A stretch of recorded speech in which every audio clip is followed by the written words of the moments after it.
दीपावली के अवसर पर दिनांक 5 नवंबर 1999 सुबह का सत्संग।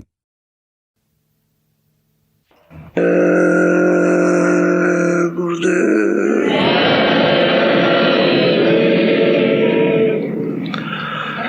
जय गुरुदेव। नाम किसका? पराये देश में रहते रहते और अपने देश को भूल गए, जहाँ सब प्रकार का पूर्ण आनंद था, ज्ञान थी और शक्ति थी।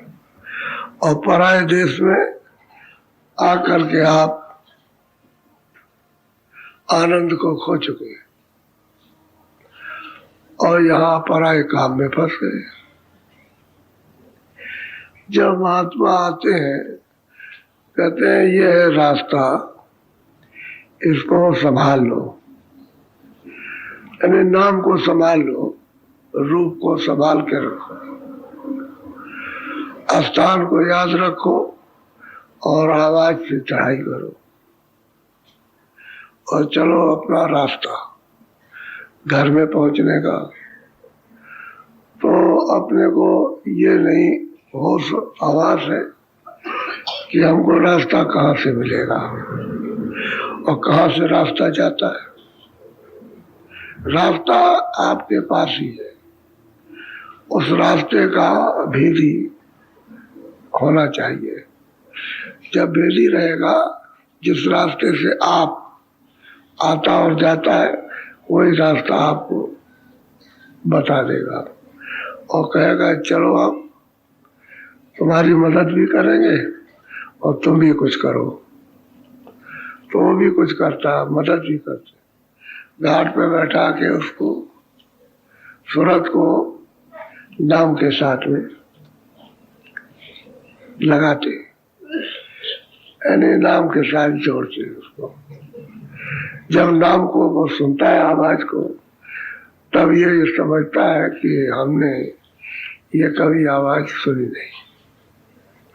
और ये बात सत्य है कि जब से वो आवाज छूट गई, तब से आपने अभी तक नहीं सुनी। उसको जब सुनाएगा और पकड़ाएगा, उसमें लय करेगा, तब फिर ऊपर को इसका खिंचाव होगा। आवाज खींचेगी, पकड़ेगी, पकड़ के खींचेगी, तभी इसको पता चलता है कि हमारी अब धुलाई और कसाई हमारी और पकड़ाई हो रही है। नहीं तो जब तक तो ये कुछ समझता ही नहीं कि क्या पकड़ना है और क्या घसीटना है, ये कुछ नहीं। तो सब कुछ भेद, मंत्र, रास्ता, उसकी युक्ति, उसकी दया, सब महापुरुषों का है। क्योंकि जब आप उनके पास पहुंचोगे तो वही तुम्हारे अंदर काम शुरू कर देंगे कि किसी तरह से होश आ जाए, जाग जाए। जो जड़ है और जड़ में चेतन फंस गया, वो निकल आए और निकल के दरवाजे पर बैठा दिया जाए और दरवाजे पर बैठ करके तब ये फिर उसका चिंतन करे, उसके साथ लगे, जुड़े, सुने और देखे, तब उसका रस मिले उसको। तो कोई बताने वाला होना चाहिए। अब सब तो ये लोग कह रहे हैं कि महात्मा के पास पाओ, महात्मा के पास करो, और महात्मा का पता ठिकाना है नहीं। तब उन्होंने कहा भाई सत्संग करो, सत्संग करो, जहाँ कहीं भी होगा वो अपने आप सामने आ जाएगा। जब सत्संग को सुनाएंगे तो वही चीज जिस रास्ते से ले जाना वही सुनाते हैं, बाकी और नहीं। और तो तुमको बताएंगे इसमें फंसे हुए हो, इसमें भूले हुए हो, इसमें कुछ मिलेगा नहीं। मनुष्य शरीर अनमोल है, अब आप इस शरीर से ये कमाई कर लो। कमाई का मतलब है अभ्यास करो। अभ्यास का मतलब है कि सूरत को जगाओ, और जब सूरत जागेगी, जब चैतन्यता समेट करके दरवाजे पे लाएगी, तब जगेगी। और अभी तक अपने को नहीं, तो अपना ध्यान संसार की तरफ है, तो उसको हटाकर आंखों के सामने ले आना और मन बुद्धि चित्त जो बैठे हुए उनको सूरत का साथ देना है, तभी काम बनने लगेगा। तो मुख्य जो है बात असली कि धाम जब भी पहुंच सकते हो अपने घर में, पराये देश से निकल कर, जब वो जानकार मिल जाए। जानकार जब तक नहीं मिलता है तब तक आप उसका पता ही नहीं लगा सकते हो। इसलिए कहा भाई ज्ञानी पुरुष, तत्वदर्शी, उस आत्मा परमात्मा तत्व को जानते हो, उसको प्राप्त करने वाले कोई मिले तब तो अपने को जानकारी हो कि हम कहाँ से आए और यहाँ आए तो क्यों आए, फिर आ गए और यहाँ फंस गए तो हमारा कोई प्रश्न नहीं रह गया, तो उसमें प्रश्न पैदा कर दे कि भाई तुम जा रहे हो खानों में, चारों खानों में 84 लक्ष इसमें और फिर नरकों में, तो तुम बचोगे कैसे? तो उसमें एक प्रश्न उठाएगा कि कहाँ रास्ता मिलेगा बचने का, तो उपाय करेगा। तो फिर भी वो खोज करेगा महापुरुषों की। किताबें महापुरुषों की इतनी है आपको बताने के लिए कि गीता में कुछ नहीं कहा और वेदों और 4 शास्त्रों 18 पुराणों में कुछ नहीं है। उन्होंने तो यही कहा कि ये कर्म करो और इसका फल भोगो, इस कर्म का फल ये मिलेगा तुमको, ये सब बताया। उसमें ये नहीं बताया कि तुमको घर में जाना है, ये कहीं भी जिक्र नहीं है, और ये भी जिक्र नहीं है कि कहाँ से तुम आए। इसलिए उन किताबों में आपको कुछ नहीं मिलेगा, कर्म मिलेंगे कि अच्छे और बुरे कर्म करो और अच्छे बुरे कर्मों का फल प्राप्त करो। और स्वर्ग और वैकुंठ को प्राप्त करना है तो जिन्होंने प्राप्त किया है उनके पास जाना, तो आपको पता ही नहीं, वो भी नहीं मिलते। तो फिर आत्म बोध वाले भी नहीं मिलते, परमात्मा जिसको ज्ञान वो भी नहीं मिलता है। तो जब कोई नहीं मिलेगा बताया क्या, तो कहते हैं कि भाई पुण्य करो। जब जानकारी नहीं है तो कहते हैं पुण्य करो, पुण्य से स्वर्ग मिल जाएगा या वैकुंठ मिल जाएगा। लेकिन ये बात सत्य है कि पुण्य चीड़े मृतलोक है, पुण्य चीड़ हो जाएगा फिर मृतलोक में तुम्हारा जन्म हो जाएगा, फिर इन कामों में फंस जाओगे। तो नरदेही तो इसलिए नहीं मिली है कि पुण्य करो फिर वापस आ जाओ, नरदेही इसलिए कि ऐसा काम करो, ऐसी साधना करो कि निकल चलो यहाँ से, जन्म मरण के आस्थान को छोड़ दो, ये बताया। तो आप बोलो।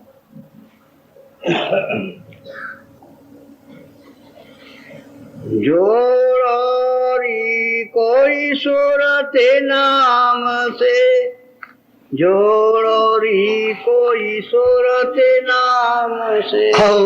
सबसे बड़ी बात तो यह है कि जब महात्मा मिल जाए तो वो कहते हैं कि भाई इसमें जात पात छोटे बड़े का तो कोई काम नहीं है। हिंदू मुसलमान कहते कोई भी हो आओ और सूरत को नाम के साथ लगा दो, नाम के साथ में। जैसे कहते हैं तुम लग जाओ, उसके साथ लग जाओ, चले जाओ, तो उसके साथ इसी तरह से शब्द लाया और शब्द ही वापस ले जाएगा, नाम ही ले जाएगा। नाम से ही सूरत उतरी है और नाम की डोरी जिससे उतरी है वो तो आंखों के सामने है, डोरी पड़ी हुई आंखों के सामने, वो डोरी वहां से हट नहीं सकती। जब तक आप रहोगे तब तक वो डोरी रहेगी सामने पड़ी। अब वो महात्मा कहते हैं यार कोई भी इस जीवात्मा को, इस सूरत को, इस रूह को इस धारा के साथ, इस डोरी के साथ में जोड़ दो, घाट पर डोरी। अब बस इतना ही है कि अपने से घाट छूट गया, डोरी तो घाट पर ही है नाम की, शब्द की डोरी शब्द बराबर गुंजायमान कर रहा, उसमें अपनी जगह पर कोई कमी नहीं। अब आपने दरवाजा छोड़ दिया, इसलिए उस डोरी को आप पकड़ नहीं सकते, भटक गए। अब कहते हैं भाई कोई भी आओ, हम तुमको नाम की डोरी पकड़ाए। तो जो जाग जाते हैं, जो चेत जाते हैं और ये समझते हैं कि जरूरी यही काम है, इससे बड़ा जरूरी और कोई काम नहीं है, तो फिर महात्मा से याचना करते हैं कि महाराज हमको आप रास्ता दीजिए ताकि मैं अपनी इस जीवात्मा को, सूरत को नाम से जोड़ूं। तो फिर दया करके रास्ता बता दीजिए। तो कहते कोई भी लग सकता है, इसमें क्या है? इसमें कोई भी हो, पुण्यात्मा भी इसमें लगे, पाप आत्मा भी लगे, क्योंकि पुण्य भी धुलेगा और पाप भी धुलेगा। नाम के साथ जुड़ करके, नाम से लगकर दोनों कर्म धुलते हैं कि पुण्य भी नहीं रहता और पाप भी नहीं रहता। क्योंकि आगे पुण्य पाप रहेगा तो प्रारब्ध तुरंत बन जाएगी, और जब आगे पुण्य पाप नहीं रहेगा तो प्रारब्ध नहीं बनेगा। तो जो प्रारब्ध मिली हुई है उसी का भोग भोग लो, आगे नहीं मिलता। आगे आपका जन्म होना नहीं है, और पुण्य रहे पाप रहे तो जन्म होना, क्योंकि उसमें धुलाई तो हुई नहीं। तो जीवों की धुलाई तो हो नहीं पाती, और धुलाई होगी नाम से, और नाम नहीं मिलेगा, नाम जुड़े से सूरज जुड़ेगी नहीं तो उसकी सफाई नहीं हो सकती। नाम ही औषधि है, नाम ही जड़ी और बूटी है, नाम ही साबुन है, जो जीवात्मा के जन्म जन्मांतरों के यानी गंदे जमाव को साफ कर देता है।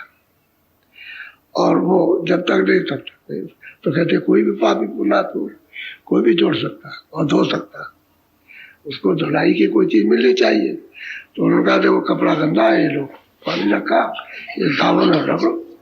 अब वो रगड़ कहते हैं अभ्यास, इसी को निमित्त बात कहते हैं साधना, इसी को भजन कहते हैं कि भाई तुम घूम करके दरवाजे पे बैठो बस ये, और नाम डोर पकड़ लो। जब नाम डोर पकड़ लोगे तो चढ़ चलो, क्योंकि उसमें आकर्षण है। तो जोड़ो री को ईश्वर नाम से बोलो। ये तन धन कछु काम न आवे, पड़े लड़ाई जब ते। सुरतों को समझा रहे जो मनुष्य शरीर में कि ये तन और ये आगे का जो सामान है, जिसको चाहे धाम कहो और चाहे खेती कहो, चाहे आप मकान कहो, चाहे सोना चांदी कहो, ये है ये, और धन इसको कहते हैं। कहते हैं इनमें से दोनों तुम्हारे कोई काम नहीं आएगा, क्योंकि ये भी खाली हो जाएगा, जब ये छूट जाएगा तो ये भी, ये बड़ा, दोनों आपके नहीं है। शरीर भी आपका नहीं और सामान भी आप, सामान ही धन है, उसी को धन कहते हैं। कोई भी सामान हो वो धनी है, उसका शब्द है, ठीक है। वो तन धन कुछ काम ना है। और कहते हैं जब ये दोनों काम नहीं आएंगे, जिसमें आप इतने लगे पड़े मेहनत से और कमाते हो, मतलब वासना और मोह ममता लगा करके, तो कहते हैं इन दोनों में कोई भी काम नहीं आएगा, कोई धन भी वहां काम नहीं आएगा, दोनों में कुछ नहीं। तो कहते हैं फिर लड़ाई पड़ेगी किससे, मुकालबा किससे है? कहते हैं जमराज से। जमराज कौन है? जो आपने अच्छे और बुरे कर्मों को किया, उनसे लड़ाई पड़ेगी। तन से भी छूट गया मामला और धन से भी छूट गया। अब सुरत की लड़ाई जमराज से, जमदूतों से। अब वो कहेंगे जो तुमने किया हो चलो, उसी में लड़ाई होती है। लड़ाई क्या होती है? ये जाना नहीं चाहती और ले जाना चाहते। तो इतने भयंकर हैं कि उनसे उनके देख करके ऐसे से कांपते हैं। लेकिन फिर भी ये सब कुछ होते हुए वो बकरी है, भेड़िया आया तो चुप हो जाएगी, वैसे म्याऊ म्याऊ करेगी। लेकिन जब भेड़िया आएगा तो भेड़े भी चुप, बकरी भी चुप एकदम। और जैसे ही उसकी सूंघ हुई वैसे ही बकरी के कान नीचे हो जाते। तो बस उसने पंजा मारा ऐसे कान में और उधर चल दिया तो बकरी पीछे पीछे चल देती, डर की वजह से है उसको पीछे लिए जा रहा। लेकिन इतना उसको बोध नहीं है कि जो जी लिया जा रहा है यही हमारा काल है, यही शिकार करेगा। उसको ये नहीं है, वो आगे ले जाएगा, वो पटक देगा और फिर चीर देता है, इसको चीर देता है और लग जाता है गले में, खून चूस पी जाता, खा लेता उसको। तो कहने कि भाई फिर लड़ाई पड़ेगी जमराज से, तो फिर तुम्हारा न तन काम आएगा न तुम्हारा धन काम आएगा। तो कहते हैं कि भाई कोई तो, अरे कोई तो समझदार निकलो कि अपनी सूरत को नाम से जोड़ दो, इस लड़ाई से तो बच जाओ जमराज के फंदों से, नहीं तो फिर ये कर्म बस और ले जाएगा उसको सही। वहां जाकर के कौन सुनेगा और कौन वहां जाता है? रिश्तेदार, अपना घर वाला कोई नहीं जाता, कोई धन दौलत वाला नहीं जाता, कोई सुई की नोक भी मदद नहीं करती। जो कुछ करना है अभी कर लो, अभी इसी मनुष्य शरीर में, फिर आगे का कुछ न धरना भरोसा, आगे कुछ नहीं विश्वास करो, आगे कुछ है ही नहीं। तो ये है। तो कहते हैं भाई तन धन कुछ काम नहीं आए, फिर तुम्हारे लिए मुसीबत खड़ी। बोलो। अब तो समय मेरा अति सुंदर, शीतल हो बचे कहते भाई जो आया बता रहा अगर जोड़ो नहीं कोई सूरज नाम से, तो अच्छा वक्त सुहावना, शीतल ठंडा मिला कि रास्ता बताने वाले भी मिल गए, मदद करने वाले मिल गए। तो कहते हैं जल्दी करो, आपकी ही इस मनुष्य शरीर, आपकी कहते हैं इसी मनुष्य शरीर से जब तक ये रहेगा तब तक आपकी। कहते हैं तुम ऐसा करो, बचो जल्दी से। किससे बचो? इस जलन से, ये संसार की जलन है और क्या, इस धूप से बचो। कहते अभी बच जाओ, अच्छा रहेगा। और ये शरीर अगर निकल गया तो फिर नहीं, फिर तो फिर वही चल नहीं चलना है। तो ये मौका मिला सुहावना, सुंदर, अति सुंदर मिल गया है कि जो बता रहे जोड़ो रे कोई सूरत नाम से, तो वहां चले जाओ, अपनी सूरत को नाम से जुड़वा लो। क्योंकि वो भेज दे कहेंगे ऐसे जोड़ो, ऐसे पकड़ो, ऐसे सुनो, ऐसे इसमें लय हो जाओ।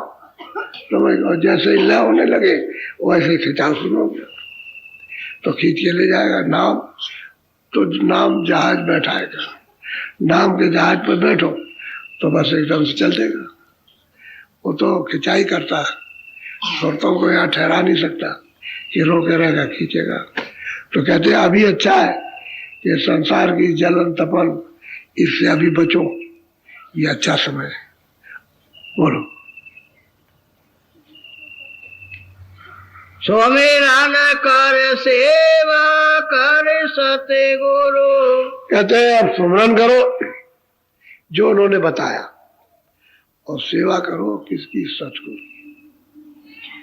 वो जो वचन कहते हैं वो ही सेवा है, उसका क्या पालन करो, मोटी बात। सुमरन करो जो बताया घाट पे बैठ के, और इस तन को पवित्र करो, सेवा करो। तो अंगों से जब आप सेवा करोगे तो अंग पवित्र, और घाट पे बैठ करके जब सूरत को नाम से जोड़ोगे तो सूरत की सेवा, ये तन की सेवा और वो सूरत की सेवा। और सूरत की सेवा कहते जो वचन सुनो, वचन क्या है कि सुमरन करो। अब आप सुमरन कर लेंगे, सेवा है। किसकी सेवा? सूरत की सेवा। अब जो विकार आए इंद्रियों के द्वारा तो कहते हैं वो तन की सेवा करो।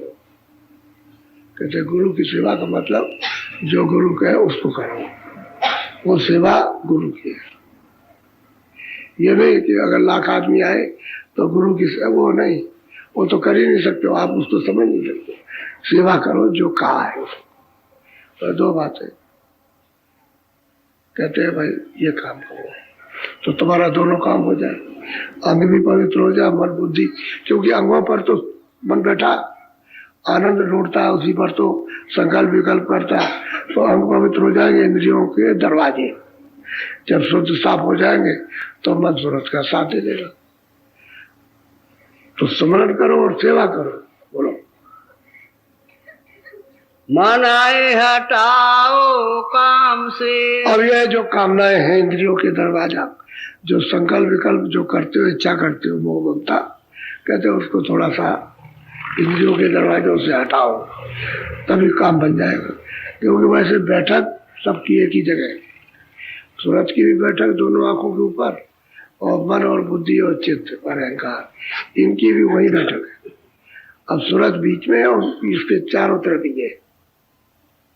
अब ये इनकी धार नीचे जब उतर, सूरज की धार तो उतरी हुई है, तो उसी धार से मन बुद्धि चित्त इंद्रियों के घाट पर उतर जाते हैं, और उतर करके फिर अपना अपना काम करने लगते।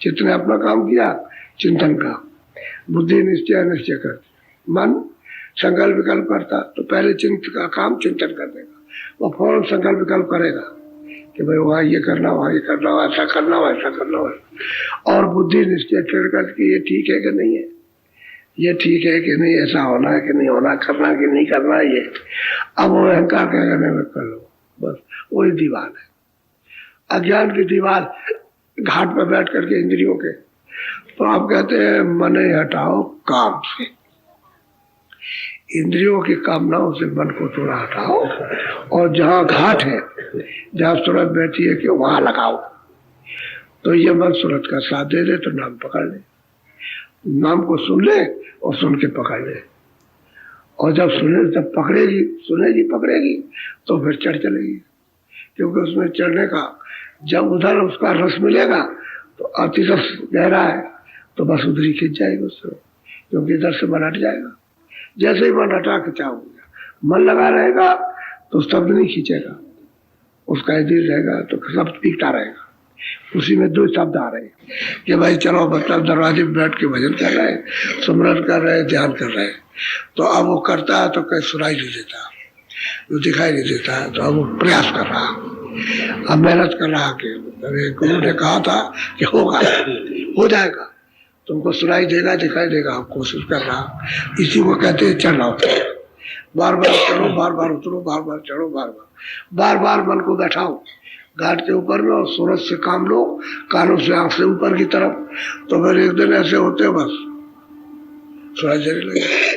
यही सूरत की सफलता है।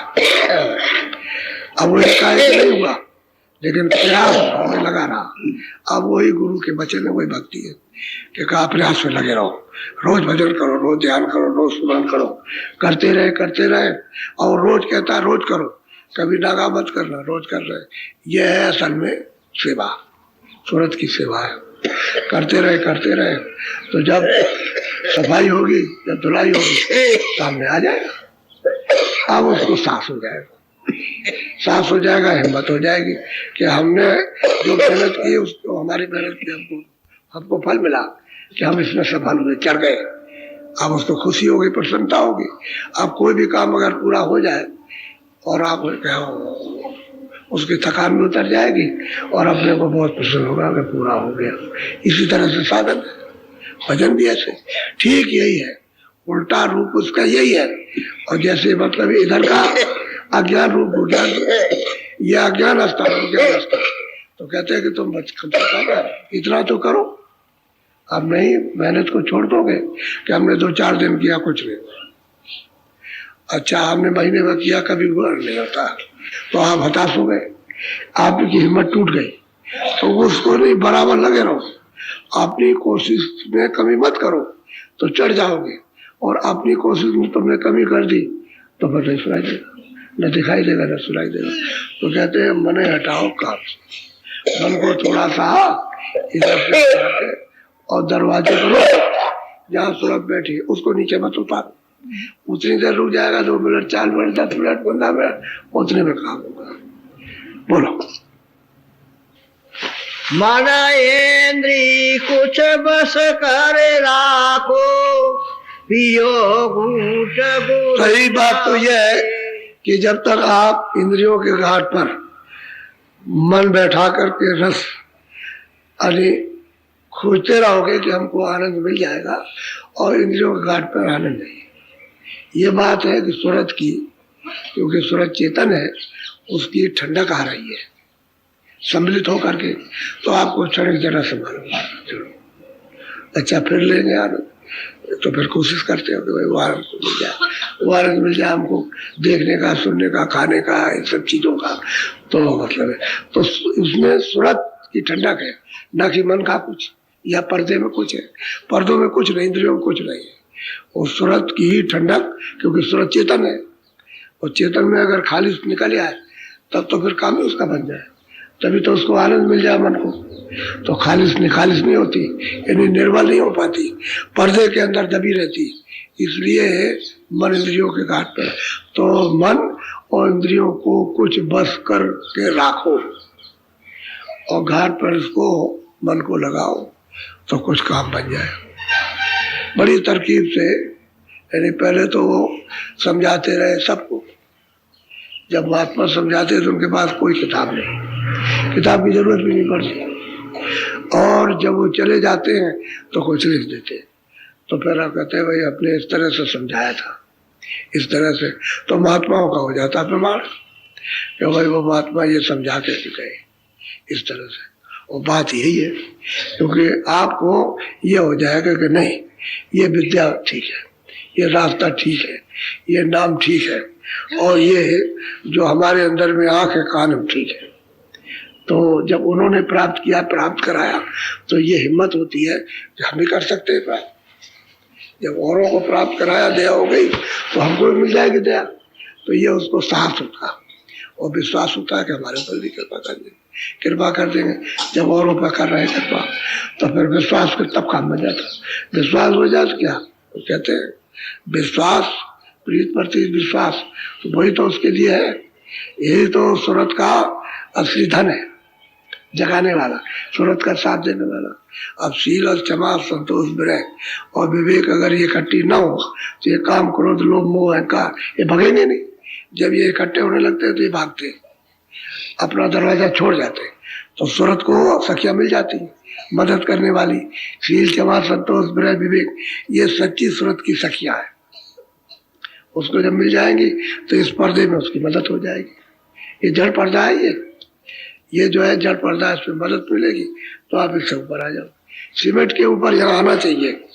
जब तक यहाँ नहीं आओगे ऊपर में, तब तक ये राज जो रहस्य समझ, ये रहस्य रघुनाथ कर वेग न जाने कोई, जल्दी कोई नहीं जान सकता।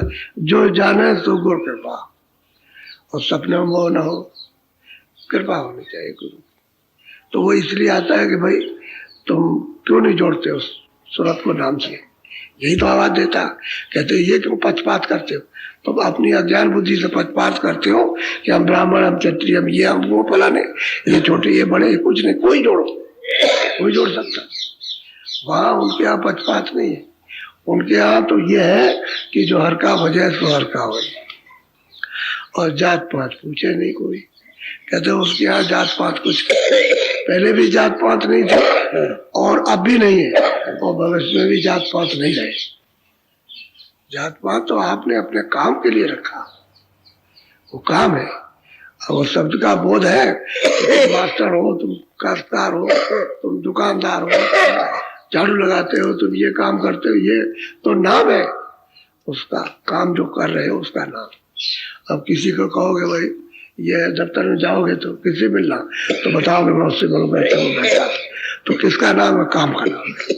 जात थोड़ी है, जात नहीं है उसकी, कोई जात नहीं। इसी तरह से महात्माओं ने काम का बोधन कराया था कि ये काम, उसका ये नाम था, तो आपने उसी को अज्ञान में जाति बना दी।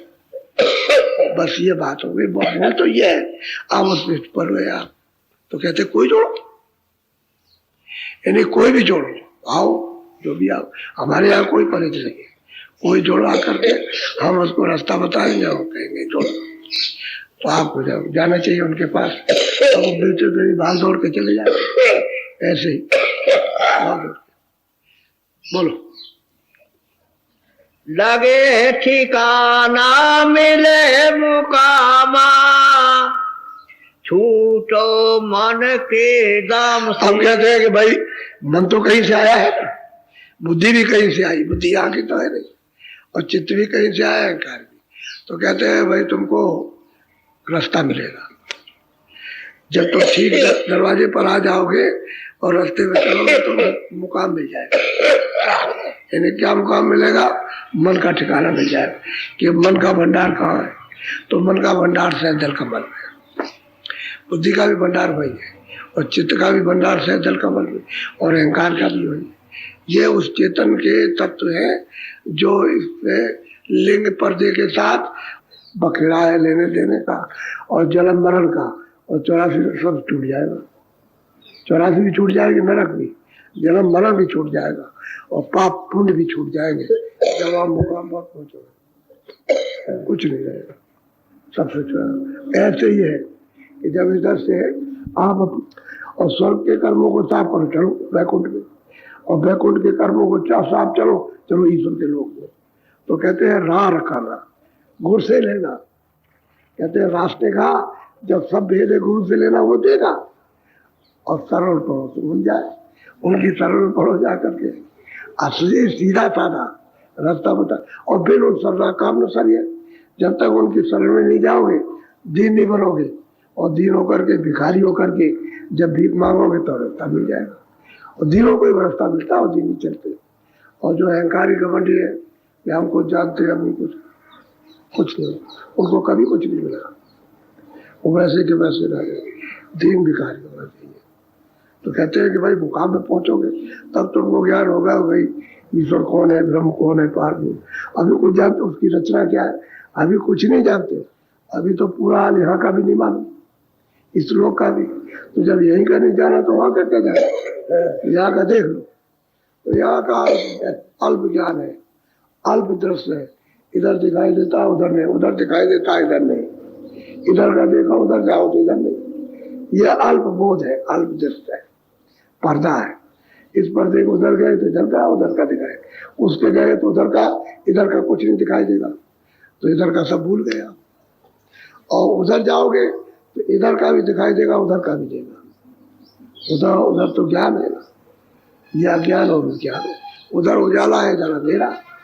तो वो बहुत प्यार से कह रहे हैं भाई तुमको रास्ते का भेद मिलेगा और चलोगे मुकाम मिल जाए, नाम को पकड़ोगे शब्द को तो स्थान मिलेगा।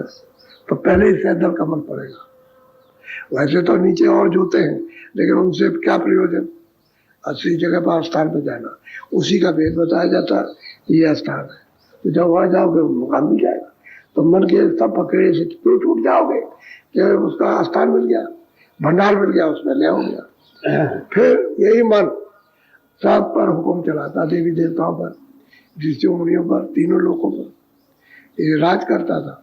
आज उसकी मट्टी खराब हो गई कि अपने भंडार से निकल के आया तो मार खा रहा। अब यही तो संत महात्मा बताते हैं कि भाई तुम तो बड़े बलवान थे, तुम्हारा हुक्म सब पे चलता था, और यहाँ काम मार खा रहे इंद्रियों घाट पे। चलो तुम चलो यहाँ बैठो, सूरज का साथ दो और चलो तुमको मुकाम पर पहुंचाए। तो झगड़े से निकल जाओ, जन्म मरण छूट जाएगा, तब छूटेगा जन्म मरण। ऐसे नहीं। तो इन कर्मों को इनको जलाओ, यहाँ ये जगह इधर में जब चढ़ाई करोगे तो ये सब कर्मों के पर्दे तो उधर स्वर्ग के स्वर्ग में जला दो, ये यहाँ जलेंगे। और स्वर्ग के जितने कर्म होंगे स्वर्ग में जलेंगे, और ऊपर के लोगों के जितने भी कर्म होंगे सूक्ष्म लोक के और सूक्ष्म लोक की चढ़ाई में जल जाएंगे, जलेंगे सब शब्द के साथ, शब्द के साथ लग करके इसको जलाओ, साफ करो, पूरा साफ हो जाए। जब मन बुद्धि और चित्त अंतःकरण सूरत निर्मल हो यहाँ खुल जाएगी, खुली खुलाई। और जब तक ये गंदी है तब तक बंद है, तब तक बंद रहेगी। कान भी बंद रहेंगे, आँख भी बंद रहेगी, नाक भी बंद रहेगी, क्योंकि सूंघने को मिलेगा। और खुल जाएगी तो आँख भी खुल गई, कान भी खुल गए, नाक भी खुल गई, तो देखो भी और सुनो भी और सूंघो भी। असली चीज ये है। तो मुकाम मिले फिर उस पास नहीं होगा, सबसे छूट जाना होगा, क्योंकि सूरत को तो उधर जाना, इस जाल से निकल जाए। तो मन अपने मुकाम पर पहुंच जाए, उसको तो अपना स्थान मिल गया। उसी आनंद को, उसी मतलब ये है कि अपने उसे तेज और अपनी शक्ति को ढूंढ रहा था, जो ये ढूंढ रहा था इधर मिलेगी तो यहाँ कहीं किसी। अरे भाई कोई आदमी गरीब होता है कि चलो बहुत ही आपने सुना होगा कि बहुत गरीब आदमी थे तो लड़ाई में शामिल हुए, उसके बाद बढ़ गए, फिर बड़ी बड़ी लड़ाइयाँ करने लगे, बड़े बड़े उन्होंने गांव से जीते और फिर राजा हो गए। क्या सोचते थे कि भाई राज मिल जाएगा, सब पर हुक्म होगा और फिर हमारा हुक्म होगा, हमको आनंद मिलेगा। तो जब वहाँ राज उनको मिला तो कुछ भी नहीं, वो यहाँ से मुसीबत ज्यादा। पहले एक मुसीबत थी आनंद खोजने की, अब मतलब ये हजारों मुसीबतें खड़ी है। तो देखा यहाँ था कुछ भी नहीं। तब कितने राजाओं की मिसालें आई, बादशाहों की, कि उन्होंने गद्दी को फेंक दिया, गद्दी छोड़ दिया और जंगल को चल दिया। जंगल को गए, फिर महात्मा मिले और फिर रास्ता उनको मिला, तब उन्होंने बताया मतलब। तो ये भी मिसाल है, यानी गद्दी पाने की भी मिसाल है और गद्दी त्यागने की भी मिसाल है कि उन्होंने किस लिए ढूंढा था कि आनंद सुख मिलेगा, और उसके बाद में जब कुछ नहीं मिला तो फिर लौटे, इधर कुछ नहीं है। वही ठीक था, वो भी ठीक नहीं था जहाँ थे, और वो भी ठीक नहीं है। वो ठीक तो होगा जब रास्ता मिलेगा तब। तो कहते हैं भाई मुकाम मिल जाएगा तो तुम इस झगड़े से बच जाओगे, सूरत आजाद हो जाए। सूरत मन बुद्धि चित्त और इंद्रियों के और शरीर के इससे आजाद होना चाहिए, तो वो शब्द को पकड़ के ही आजाद होगी। दूसरा कोई ऊपर जाने का रास्ता नहीं है किसी तरह का, सब पकड़ के जाता। शब्द कहते हैं नाम, आवाज, बोलो, भजन करो छोड़ो सब आलस निकारे चलो कलिग्राम। अब कहते हैं कि भाई भजन करो, आलस आलस सब प्रकार का छोड़ दो, जितने भी आलस है उनको थोड़ा सा छोड़ो और भजन करो। और कली का ये जरा, क्योंकि काया आपसे ले लेगा, दूसरी काया में बंद करेगा, उसको भी ले लेगा, ये उसका धंधा ही है। यानी उसका दिन रात का धंधा यही है कि काया देगा फिर लेगा, फिर देगा फिर लेगा। अब इसमें भी काया दिए ले लेगा, तो 84 बंद करेगा, 4 खाने में, उसमें देगा फिर लेगा, उसमें बंद करेगा उसमें लेगा, उसमें ये उसका कारखाना, ये रोज का है उसका ये धंधा। इसी धंधे से तो राज कर रहा। अगर आदमी बराबर रह जाए, ऐसा ही रह जाए आदमी, तो धंधे ही उसका खत्म हो जाए, तो निकल जाए। तो नहीं, मतलब ये कि अपना हमारा इतना कर्जा ले लिया, बस अब नहीं देंगे, अब हमारा वापस कर दो। तो कर्मों का कर्जा मांगता है, बंद करता है। कहते भाई इसका तो तुमने कर्जा लादा, अब इसका कर्जा अदा करो, तो इसमें से निकाल के उसमें बंद करता हुआ कर्जा लेता। उसी को कहते हैं भोग योनि। 84 की भोग योनि है कि उसमें भोगना, यानी दंड को सहना है। और इसमें कर्म करना, इसमें कर्म मसाला तैयार करना, समझिए, और उसमें भोगना जा करो। तो आप ऐसा करो कि मतलब मसाला तैयार करो, इसको भी जलाओ और उसको भी जला दो, वहां जाने का भी जलाओ और इसको भी जलाओ। तो कहते हैं निकल चलो कलिग्राम से, इस ग्राम से, इस शरीर से निकल चलो। ये काया नष्ट होने वाली, उससे निकलो, लेकिन अमूलक है, ये बात सत्य है। इससे कीमती और ऐसी काया और कोई नहीं, ये अमूलक है वैसे कुछ नहीं। अभी बैठे अभी चले जाओ तो कुछ नहीं। अमूलक क्यों? कि प्रभु को प्राप्त करने के लिए, मालिक के पास जाने के लिए ये अमूलक काया। छोड़ो कर कलिग्राम, दीते में छोड़ दो तो फिर क्यों आएगा? जब ऊपर निकल जाओगे, सूरत ऊपर निकल जाए, जीते में छोड़ दे, तो वहां तो उसकी हदबंदी में तो रहती नहीं, बाहर चली गई। इसलिए तो महात्माओं ने जोर से कहा कि भाई चलो, उससे डरने क्या जरूरत, रास्ते से चलो, निकल चलो। हम तुमको टिकट देते, आगे पीछे तुम्हारे चलते, कोई बोलेगा नहीं, और क्या करेंगे? ये तुम चले जाओ, तुम क्यों डरते हो? हम तो तुम्हारे आगे और पीछे, तुमको ये टिकट मिला है, ये रखे रहोगे, इसको काम में लेते रहोगे, कोई नहीं आएगा। और तुम नाम रूपी गाड़ी पर सवारी करो और चल पड़ो यहाँ। वो तो रेल है, शब्दों की रेल है, उसमें बैठ जाओ, चलो। रास्ते में जो कोई मिलेगा कि भाई कहाँ जा रहे हो, कि भाई इधर जा रहे, वहाँ जा रहे, टिकट, तो टिकट वो नाम का टिकट हो दिया, टिकट हमारे, अच्छा जाओ। और जब तुम्हारे पास टिकट नहीं है, या तुमने लिया और गिरा दिया, तो कहेगा टिकट किधर गया?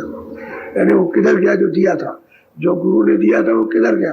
कह लगा वो तो हमारा कहीं गिर गया, भूल गए, अब हमको याद भी नहीं है। याद ही करना, वो टिकट रखना, वो टिकट कोई कागज का नहीं है, जो आप याद रखोगे वही टिकट है।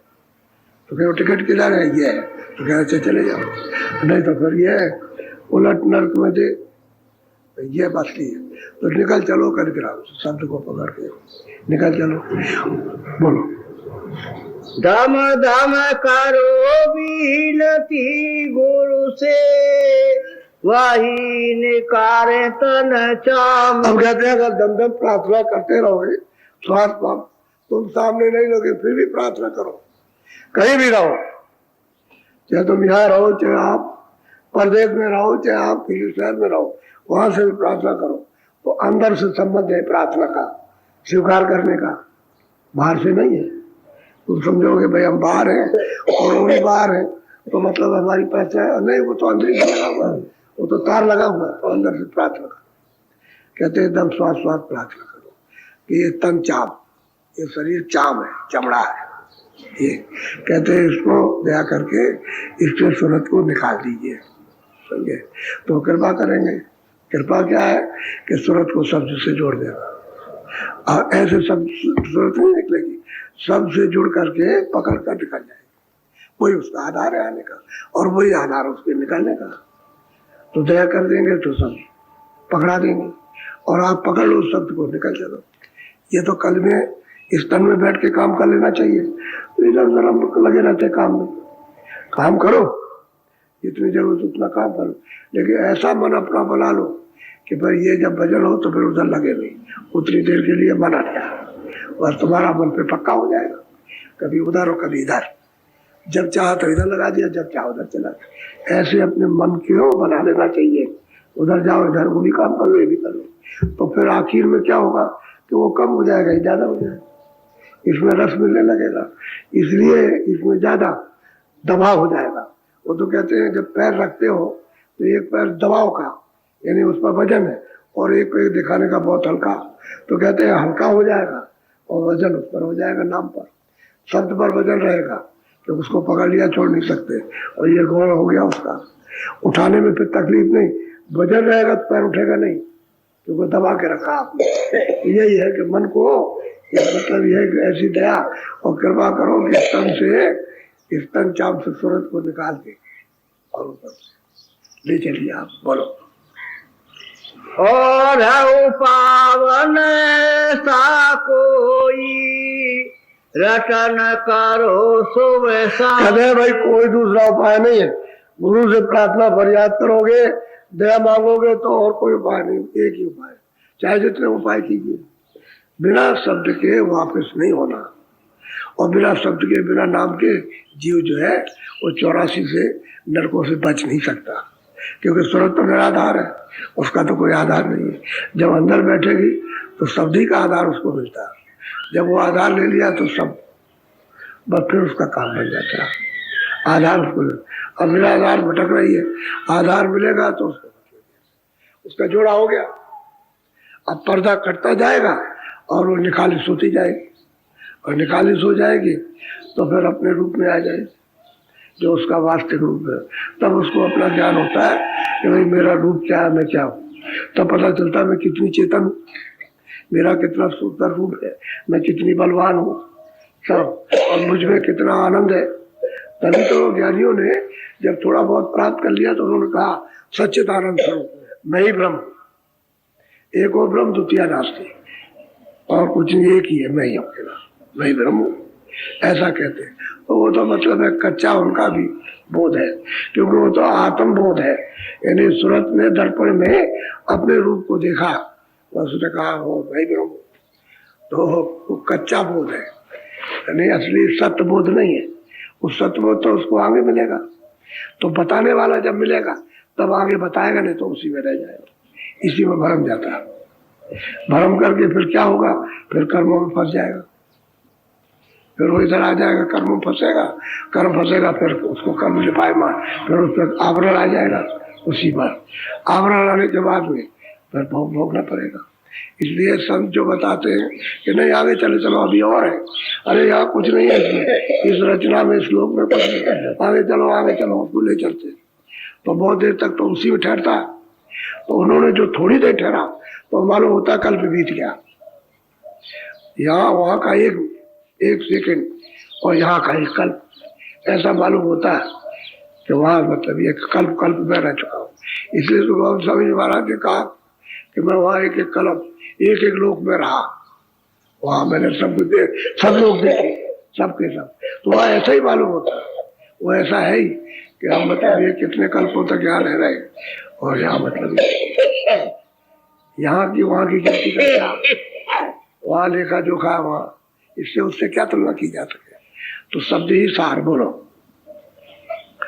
प्रीत लाई नित करो साध संग, हटे रहो जग के खास। कहते हो प्रेम करो, प्रीत करो, प्रीत प्रतीत यानी विश्वास करो, प्रेम करो, विश्वास करो, और जो मतलब यह है कि जिसमें फंसे हो उससे धीरे से इससे निकल चलो, और जो ये काम करते हो उससे धीरे धीरे। इसलिए तो महात्माओं ने गोरख धंधा रखा, ये जो काम करते हो गोरख धंधा है, खेती का हो, दुकान का हो, दफ्तर गोरख, कहते हैं इसको करते रहो। रैदास जी जब काशी में रहते थे तो चलते काटते थे, वही समय से आए 10 बजे और शाम को 5 अपना बैठे रहे, अपना जो कुछ किया अपना करते रहे, और समय से उन्होंने भी कहा कि तुमको तुम्हारे पास जो भी गोरख धंधा है वो तुम अपना करते रहो, इसके लिए उसमें ये न मत समझो कि बहुत ही छोटा सा गोरख धंधा सब एक ही है। अरे वो सब धंधे पेट को भरने के लिए है। तुम कहते हो ये बड़ा ऊंचा धंधा है और वो नीचा धंधा है, झाड़ू लगाना धंधा नीचा है और हम बैठे ऊंचे महल में रहना बहुत ऊंचा, वो कुछ नहीं, सब पेट भरने का धंधा है। चाहे राजा हो जाओ, चाहे रैयत हो जाओ, चाहे अमीर बन जाओ, चाहे गरीब बन जाओ, सब पेट भरते हैं। इधर रोटी इधर, ये अगर खाली रहा तो बादशाह भी चिल्लाएगा, उसको भी चैन नहीं हो, गरीब भी चिल्लाएगा। तो कहते हैं गोरख धंधा अपना रखो। वो कहा है खुदा कुकड़ी, यानी ये खुदा कुकड़ी है, करो भजन में भंग। मतलब ये है कि भजन में बड़ा विघ्न डालती है, क्योंकि इसमें कुछ है नहीं। या को टुकड़ा डाल के भजन करो निसंग, इसमें कुछ टुकड़ा डाल दो, समझिए, तब तुम निसंग भजन कर सकते हो। और टुकड़े डाला तो बादशाह बेचैन, गरीब बेचैन और साधु बेचैन। तो वही कहा ना कि अन्य लड़े अन्य झगड़े, अन्य लड़े गढ़कोटों से। गढ़कोट कहते हैं बड़े बड़े किला राजाओं के, यानी राज्यों से उसको कहते हैं। और कहते हैं साधु तभी तपस्या करेंगे जब पेट भरेंगे रोटी से। रोटी मिलेगी तब तो तपस्या होगी, और रोटी नहीं मिलेगी तो भजन में भंग होगा। तो कहते हैं वो गोरख धंधा रखो, खेती करो। हम तो साधु नहीं बनाते। अच्छा साधु बन जाओ तभी तो रोटी खाओगे, रोटी साधु बन के भी खाना, और वही करते हो जो पहले से जो सिलसिला बना हुआ, जो आपका जमाव है, उसको ही करते रहो। आप कैसा भी हो आपका धंधा करो, लेकिन धंधा ठीक करो, हिंसक धंधा मत करो। हिंसा से जो रहे तो धंधे को करो पेट भरने के लिए। अच्छा कुछ भी कमा के लाओ, रोटी तो खाओ, रोटी तो मिलना चाहिए। मान लो कि तुमने चावल है तो चावल का कुछ भी बना दिया, वो भी तो रोटी है। और पेट भरने का वो भी तो चावल अनाज है। बाहर विदेश में अनाज होता है, मान लो डबल रोटी बना दी उन्होंने, तो रोटी तो है, वो तो अनाज है, अनाज पेट भरते हो। ऐसा कोई नहीं है कोई देश कहते हैं हम कोई अनाज नहीं खाते, हम ऐसे ही रहते हैं, ऐसा नहीं, पेट भरते हैं सब। तो वही कहते हैं धंधा कोई करो, उसमें कोई खराबी नहीं है, पेट भरने का धंधा है उसका। अब यह धंधा करते समय, अब समय से चले जाओ, काम किया हो चले गए बस, अब फिर भजन में लग जाओ। वो कहते हैं महापुरुष कहते हैं भाई साधु बनने के गेरू कपड़ा पहनो, सफेद पहनो, दाढ़ी रखो, जटा रखो, या कुछ भी रख लो, लेकिन उससे भजन से क्या मतलब? भजन से, भजन तो अंदर का है, भजन तो बाहर का दाढ़ी का नहीं है, न वो बाल का, न गेरू कपड़ों का, न सफेद कपड़ों का। भजन तो घाट पे बैठने का है, तो वो तो घाट के ऊपर का है, वो तो शरीर का घाट नहीं है। शरीर का घाट तो इंद्रिया, और सूरत का घाट है इस घाट के ऊपर तो बैठी हुई। तो तुम भजन करो ऊपर घाट से, ये धंधा शरीर घाट का, तो शरीर को दे दो, और उधर सूरत की खुराक सूरत को दो। तो कहते हैं भजन करो, ये है सब। बोलो सतगुरु पूरे कहे सुनाई, लगो जाई सतनाम से। अब कहते हैं भाई, जब वो पूरे सतगुरु कहते हैं कि भाई तुमको बीच के भी नाम मिलेंगे, बीच का भी भेद मिलेगा, बीच का भी रूप मिलेगा, बीच के भी दर्शन होंगे, लेकिन यह है कि तुम भजन करते रहोगे और लगे रहोगे और प्रीत प्रतीत के साथ में, तो जो सतनाम है, जो सत्य देश में सतलोक कहते हैं, वहां पहुंच जाओ, वहां पहुंचा दी जाओ। अब तो उससे वहीं से आए हो, वही तो कहा करता हूँ। तो जब मैं कहता था, कोई प्रमाण नहीं देता था, तो इनको ये होता था कि भाई सब लोग तो वहां से आए, सत्यदेश से आए, और ये परदेश है तो लोग नहीं समझ गया। अब वो पढ़े लिखे, वो देखे भागवत को देखे तो इसमें तो कुछ नहीं देखा, फिर वो गीता देखें तो इसमें भी कुछ नहीं है, और शास्त्रों को देखें, पढ़े लिखे वेद पलटे। तो काशी में उन्होंने हमसे कहा कि भाई हमारे जो हम किताबें पढ़ते हैं, हमको जो बताई गई हमारे धर्म में, तो तुम्हारा धर्म कहाँ से आ गया, आया कहाँ से तुम्हारा धर्म? तो वही जो धर्म तुम्हारा जहाँ से आया वही बात बताई जाती है, दूसरी बात कुछ नहीं है। वही तो समझे थे आपके। असली बात तो ये, मैंने भाई जब ब्रह्मा ने जब वेद आवाज सुन करके तपस्या की, यानी समाधि लगाई, समाधि का मतलब यह है कि उन्होंने आवाज को सुना, तो आवाज को सुना और उन्होंने हुक्म दिया कि हम जो बोले वो लिख दो। तो उसने लिखा है कि हमने आवाज सुनी वो लिखा, हमको जिसमें से आवाज मिली उनका दर्शन नहीं हुआ, साफ लिखा, हमको दर्शन नहीं हुआ। पहले तो वो ये कहते रहे, लेकिन जब आद्या मां शक्ति ने जब पूछा विष्णु से उससे कि तुमको पिता का दर्शन हुआ, तो उन्होंने कहा हमको नहीं, इतने झूठे हो, समझ गए, और तुमने कह दिया हमने पिता का दर्शन किया और दर्शन तुमको, आवाज सुनाई दी तुमको, वो तुमने लिखा, दर्शन नहीं हुआ, तो श्राप दे दिया कि जाओ जगत में तुम्हारी कोई पूजा नहीं करेगा। असली बात तो ये है। और उनसे कह दिया कि जगत में तुम्हारी पूजा इसलिए होगी, विष्णु की और शिव जी की, कि तुमने सत्य बोल दिया कि हमने दर्शन नहीं किया। तो इन तीनों में से जो तपस्या की है किसी को दर्शन नहीं हुआ। जो सैदल कमल में जो इनके बैठे हुए हैं, जो पिता कहलाते हैं, उनका किसी को दर्शन नहीं हुआ। आद्या शक्ति को उसका भेद मालूम है, उसको आदेश दे दिया है कि तो इधर कोई ना आने पाए, और ये इनको बिल्कुल पता न लगे कि मैं इधर बैठा हुआ हूँ। तो फिर इनको अलग कर दिया। तब तो ये सृष्टि का काम संभाल रहे, उत्पत्ति का, प्रलय का, पालन का। ब्रह्मा का काम उत्पत्ति करने का, और विष्णु का काम पालन करने का, शिव का काम श्रृंगार करने का। और अपने अपना मुकाम है, कुर्सी है, जैसे कुर्सी पे कि तुम्हारा काम ये, तुम्हारा ये, तुम्हारा ये, वही कुर्सी है, उसमें बैठ के अपना अपना काम कर रहे हैं अपने अपने काम में। अच्छा, अब ये है, इनको उधर जाने का नहीं पता भी नहीं, उधर कहाँ कैसा है पिता, बस आवाज सुनिए वही लिखा हो, वही है असली बात। तो कहते हैं भाई तुमको जब भेद मिल जाएगा, कृपा हो जाएगी, और तो रास्ते का सब, तो तुम चलते चलोगे आगे सतनाम, और सतधाम में सतनाम, वहां सतलोक में सतलोक, जहां से आए वही तुम समुद्र में पहुंच जाओगे। वो तो सागर है, इसीलिए जाके बस गिरे तो वही हो गए सागर। सागर में गिर के कोई नहीं कहता बूंद है, सब कहते हैं सागर है। इतना गंगा जल तमाम नदियों का समेट करके जाता है, ये जमुना और नदियां सब गंगा में, और गंगा समुद्र में, और वहां जहाँ मिली है तो ये तो कहते हैं आप गंगा सागर, गंगा और सागर भी मिल गई तो सागर हो गई। ऐसे ही सूरत जो उससे अलग हो गई तभी तो आपका नाम पड़ गया। सूरत नाम जब वहां पहुंच जाएगी तो सागर हो गई। फिर कोई सूरत को सूरत नहीं कहता, ना जीवात्मा कहेगा, ना उसको ब्रह्म कह सकता है, ना पार ब्रह्म, वो तो सागर है। तो सागर से सब आए, यानी ब्रह्म भी पार ब्रह्म भी सब वहीं से आए, आना सबका वहीं से हुआ। और यहाँ कुछ नहीं था, सब सत्पुरुष जी की रचना है, उन्होंने की थी। तो लोग किताबें देखते हैं तो किताबों में क्या होता, अब उनको जब प्रमाण मिल जाता है भाई यही नहीं कुछ कह रहे और भी कहते आ रहे, तब वो कहते हैं कि नहीं भाई रास्ता ठीक है। तब वे जीव को अपने परमार्थ का, अपने देश का, तब उसको होश आता। नहीं ऐसे कुछ नहीं है, कोई होश नहीं है, सब जीव बहते हुए चले जा रहे हैं। अब ये कोई जगह जग जाएगा, नहीं तो ये गए मनुष्य पाया, ये निकल जाएगा, समय निकल जाएगा। समय कल का आज नहीं आएगा, आज का गया, ये स्वास्थ्य भी नहीं आएगा, समय भी जाएगा। अब जो बाकी रह गया वो आएगा, तो बाकी भी एक एक दिन निकलता जा रहा। तब तक जब सब दिन निकले तो आ गया, कहेगा चलो चलो बस रखो सब सामान वामान, चलो तैयारी करो, बस आवाज दी सब छूट गए। एक सेकंड में आंख बंद हो गई, कान बंद हो गए, जबान बंद हो गई, बुद्धि पागल, कुछ नहीं, कोई होश नहीं, किसी चीज का बात नहीं जाएगा, पकड़ ले जाता।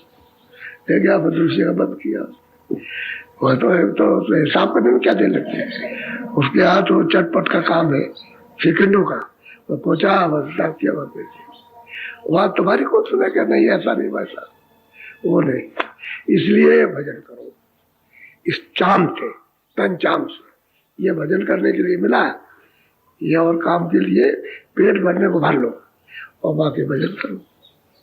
गुरु महाराज कहते थे कि देख मेरी बात को सुन ले, बैठ के रोटी की इच्छा मत करना, बैठ करके जब तक तेरा हाथ चले तब तक उतना तो काम करना जिससे अपना पेट भर ले, उतना करना।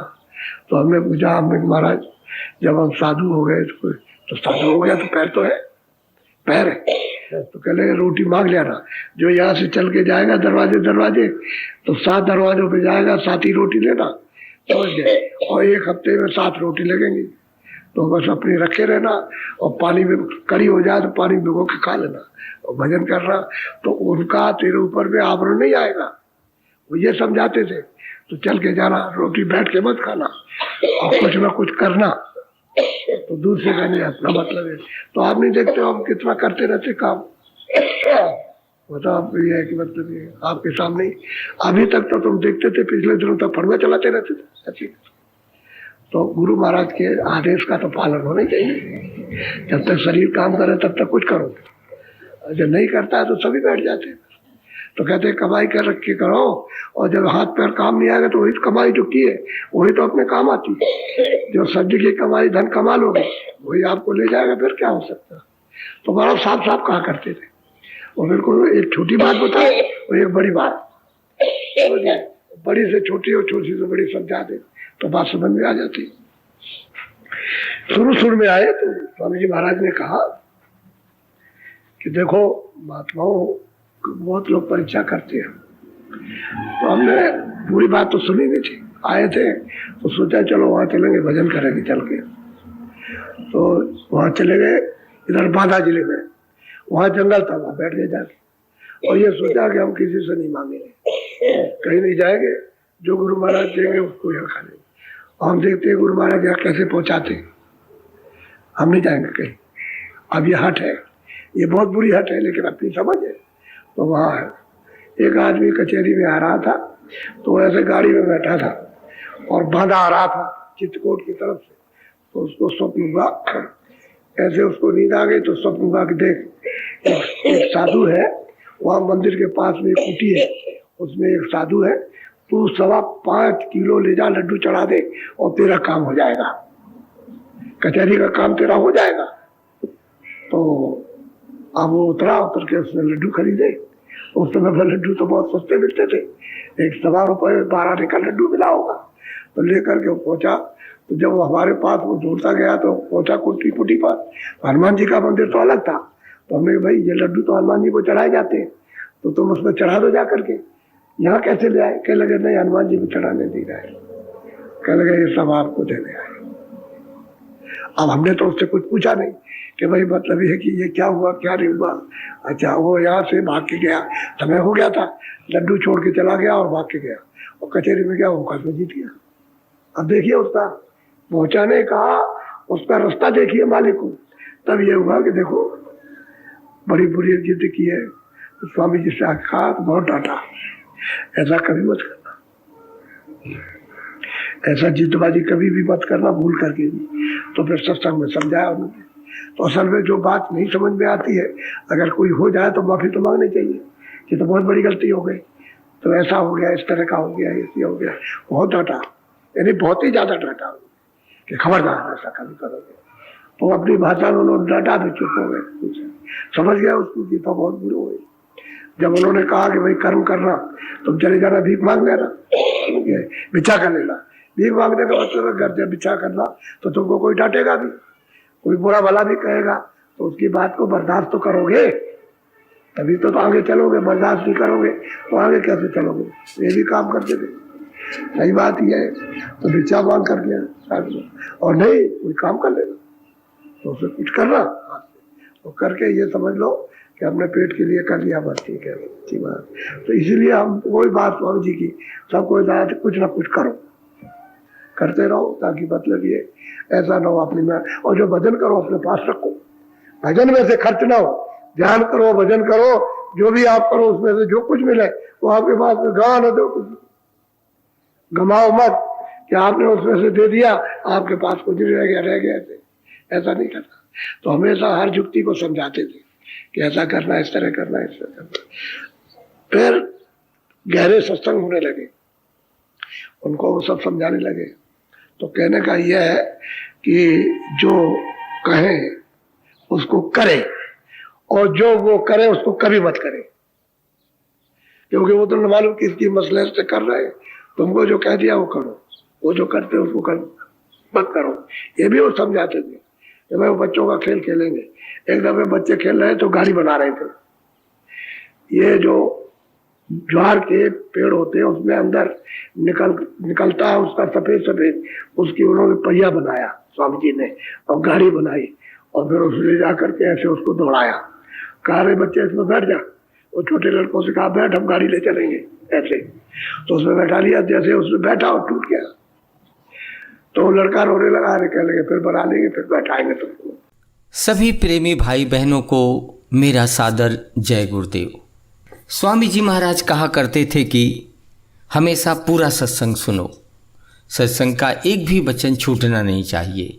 पता नहीं कब कौन सा वचन तीर की तरह हृदय को बेध जाए और आपका सुमिरन बनने लगे। सुमिरन ठीक ढंग से होगा तो ध्यान भी बनेगा, और जब सुमिरन और ध्यान बनेगा तो भजन भी बनने लगेगा। आप सभी लोगों को मेरी शुभकामनाएं। जय गुरुदेव।